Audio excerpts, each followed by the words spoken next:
Hello everybody, we are thrilled to have you back for the 4th episode of the Highly Opinionated Voices Podcast. My name is Matilda. And my name is Bonareri. Thank you so much for being with us all through the podcasts to date on our latest episode. We highly value your comments. As always, we upload every single Sunday, 3 p.m. East African time, and we are always enjoy, if I can say, when you interact with our post. So subscribe and interact with our post. This is our 4th episode, right? Yeah. What are we going to discuss? Today's episode is about something that we once touched. I think it's actually Bonareri who touched on it in the previous episodes. We're going to talk about a very sensitive issue, and it is abortion, safe or unsafe abortion. We are going to dissect abortion rights in Kenya. Not in the globe, in Kenya. So we are asking each other, why is abortion still a taboo topic in today's world? Okay. That's actually a sensitive topic, if I may say, because I remember in our past episodes, when I touched on it, I told you the room became uncomfortable when this specific organization started presenting about, the room became uncomfortable when this specific organization started defending the rights on why they want for abortion to be a thing, per se, if I can say that. And let me first of all start by recognizing the song. I don't know, it was sung by Lucky Dube. Abortion is a crime. It is a crime. Abortion is a crime. I recognize that. Let me start by recognizing that, because this is a human being. Do you think it's a human being? Like a baby in the stomach? Not yet. I don't believe it's a human being yet. I believe you become a human being once you're born. Oh, you believe it?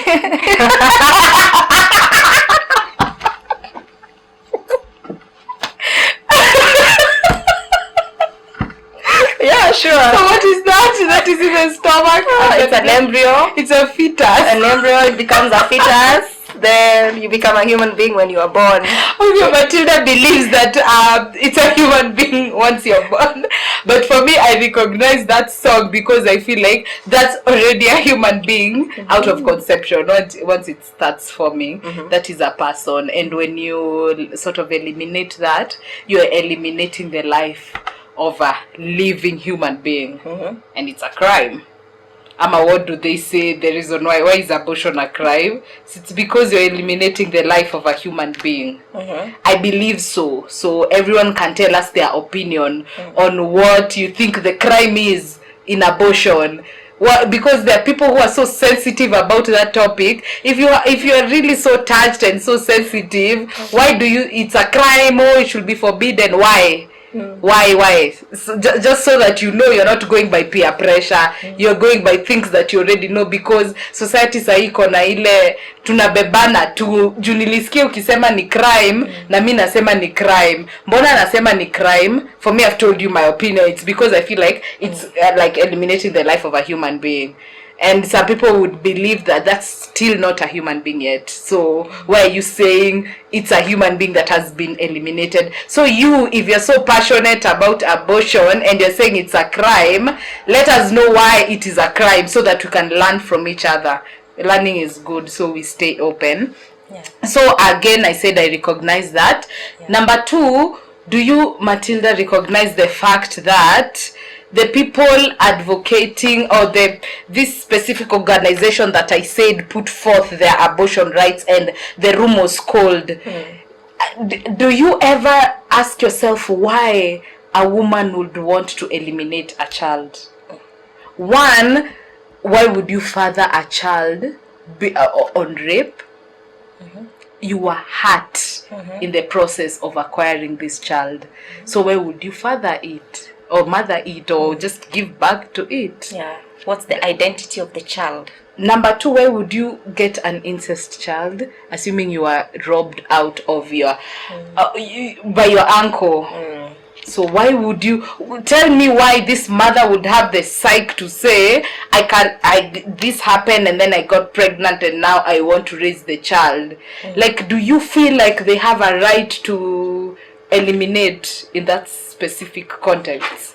Or what's your opinion on that? First of all, I'd like to say that this debate is a pro-life, pro-choice kind of debate. There are people who are pro-lifers. They support that no abortion. Under no circumstance should there be an abortion. And the pro-choice believe that you are in charge of your body. There's something called body autonomy, and I'm a firm campaigner for body autonomy. I campaign for sexual reproductive health rights.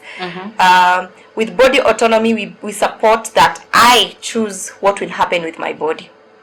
If I get pregnant and I was not ready for it and I don't want it, I can get safe abortion. There are laws in place for safe abortion. We've had Roe versus Wade in the US, which was passed in the 1940s. But then it got challenged over the years recently. I think 20-something states in America did not legalize it. And it's good you've mentioned about cases of rape, cases of incest. What happens to those people who were raped, especially teenagers, who do not have a choice? Why would that? They just want to go ahead with it. They want to go ahead with terminating. What happens to them? You get me? But now when we now look so much deeper into it and be like, oh, life begins after conception. But when we are campaigning for body autonomy, we are taking charge of our own lives. We are taking charge of our reproductive health. And we have the reproductive health rights in Kenya, which is quite straightforward, because it just says if you are not mentally stable to raise a child, you can get an abortion. If you are your life is at risk, you can procure an abortion, but there are restrictions. It has to be done by a doctor. And that's the difference between safe abortion and unsafe abortion. Like you mentioned in the previous episodes, unsafe abortion is done by quacks. Huko kwa to places, akina Dr. Mugo. Was Dr. Mugo a doctor? I remember he was trending as a quack. Yeah. You get me? Those are the kind of things, and it is risky because you are risking your own life. It's a sensitive topic because your health is at risk. The health of your child is at risk. Your well-being is at risk because you can also have trauma. Yes, you can suffer psychological consequences. But now when we try and understand, do people have a right over their bodies? Do people have a right to go ahead with safe abortion? Because unsafe abortion is the one that is criminalized. Safe abortion is criminalized. Okay, yeah. And the reason why I felt intrigued to ask you that question is because people believe that women just go out there aborting. Do you first of all believe that women just go there aborting? Have you had a case of a chance where just you want this, but you are now misusing this advocacy or this thing that we are fighting for? Now you are now misusing it. Have you ever felt that? Because I have felt. That's why I have been in the fence with this topic most of the time, because the people who just do it, you're like, can you just get either family planning? They just do it and then they get a child and then they're making it bad for the people who are doing it because they actually need it. Or do you think this specific group of people who, they don't have a reason, they were not molested, they were not, nothing happened to them, it was not they were in a bad position, somebody forced them into it, they were just perambulating with every single man, and then they got pregnant, and that's an unwanted pregnancy because you were perambulating and maybe your birth control did not work. Do you also recognize that there are cases like that? That's why the people who are they do not want this thing to be legalized is because they are seeing how people are misusing it. Do you feel that people are if we openly say it that we can do it, we are advocates of this, there are people who will misuse? I don't think they will misuse it. I really believe I'm a pro-choice person. If you want to abort 1,000,000 times, please do it. I'm that. Okay. I'm that team, that person. Okay. I believe your body, your choice. Your body, your choice. You choose what to do with your body. You choose what to do with your life. It's not about the misuse. I think people are so much in other people's businesses. Why is my body bothering you? Why is my body bothering you? Okay. Okay. My body is my business. If I want to go ahead with it, if I'm not ready, it is already an enough reason to go ahead with it. Sometimes family planning is not 100%. Even condoms are 99%. It's not 100%. And maybe I don't want, maybe I'm team child-free movement. Maybe I do not want that child. So what's the way forward? If I do not want, I can go ahead with that. Even if you are perambulating, people should be open to. Do you think that will be acceptable in our society right now? No, that's why it is a taboo topic. People are like, why are you doing that? Why are you just aborting every now and then? People are like, it's a taboo topic. People are like, hi. In fact, there's a time we had that discussion between myself, my cousin, and my granny. And my granny told me, if you abort, you're supposed to go to the Pope. He prayed for you, and I just laughed. Laughed, and I was like, I will not even discuss this with you because we cannot reason the same. We cannot. If I tell you my opinion, you will be like, so some discussions are better left untouched. At your point, you're even wondering why people are discussing it, because this is my body. Yeah. So you're wondering why even if I was just perambulating and I got pregnant, you feel like you should have the right. You should have the right to remove this child. It doesn't have to be you went through something and then that's if you're not ready, you're not ready. Okay. Yeah. Okay. Yeah, I understand where Matilda is coming from, and I want everybody to also understand the fact that if it's 2024 and we're still discussing this, because somebody in the room was saying, instead of saying abortions, which I would also probably embark the question on you, considering the room was uncomfortable at that moment, it's because people were debating on why don't we push the conversation on family planning other than pushing the conversation on abortion.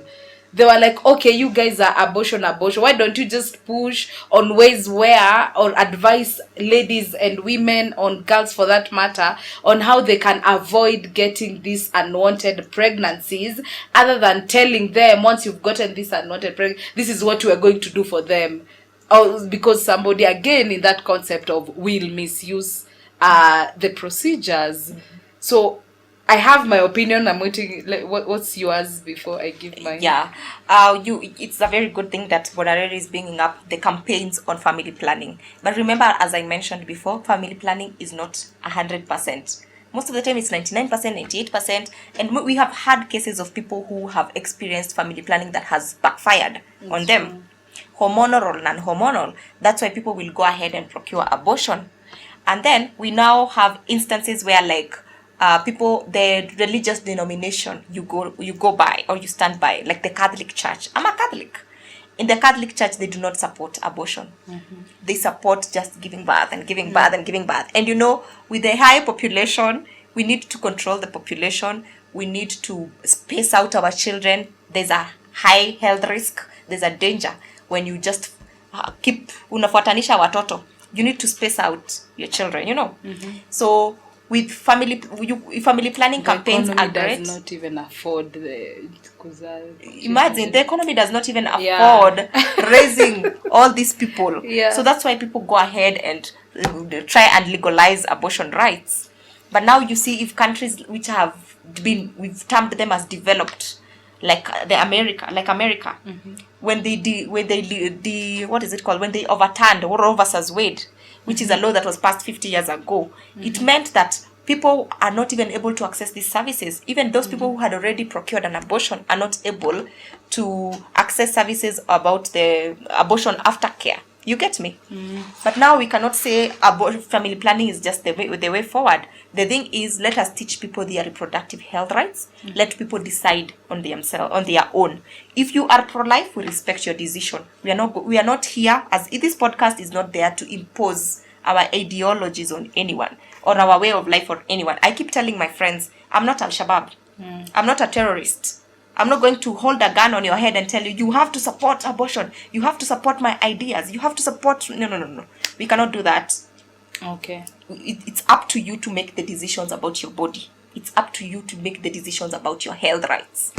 Okay, yeah. And I wanted to anchor what Matilda was saying in terms of if it's 2024 and you're taking us to a point where you're telling us, why don't you just discuss family planning?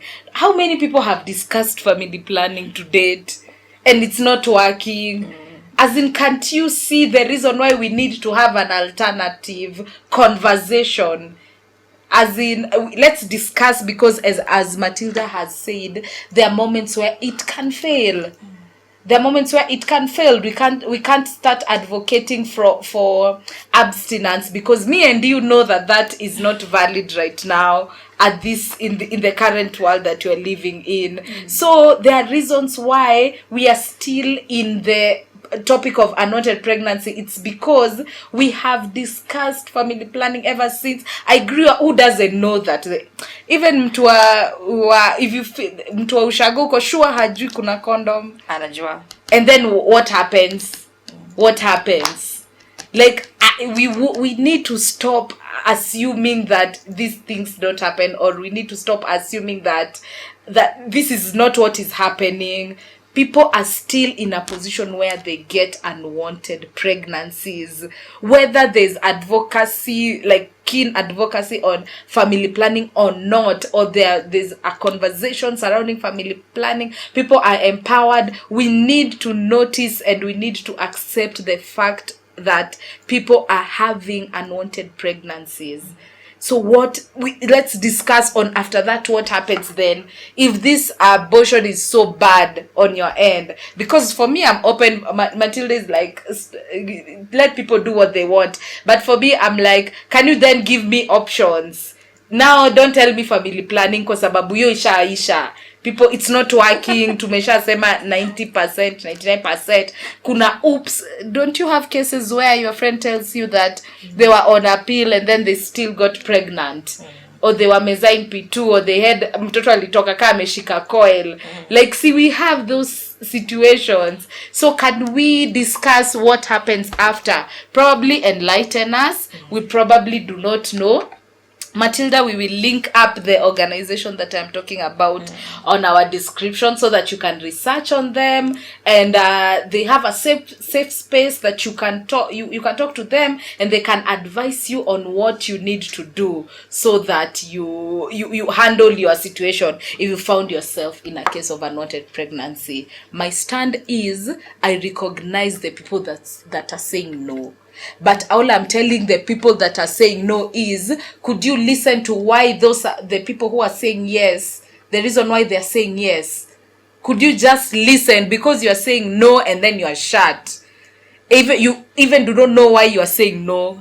Like, you're saying it's a crime, or is it a crime? You don't even know. Could you listen to those people who are saying yes, why they are saying yes, and probably find a common understanding or meet in the middle or something of that sort, so that we can have a sane conversation around this topic? Because it is 2024 and we are trying to tell you to stop ignoring the fact that it doesn't happen. It happens. So give us your comment, leave us your comments below, and let us know what we need to do. If you are a yes person, if you are no person, give us your reasons. If you are a no person, give us the way forward, so that we know what we need to do after that. So that's it from me. That's it from you. Yeah, guys, you will share with us your feedback. Please remember to follow us on Instagram at HO Voices, and on Spotify at the Highly Opinionated Voices Podcast. Thank you for tuning in. Until next time, guys. Bye.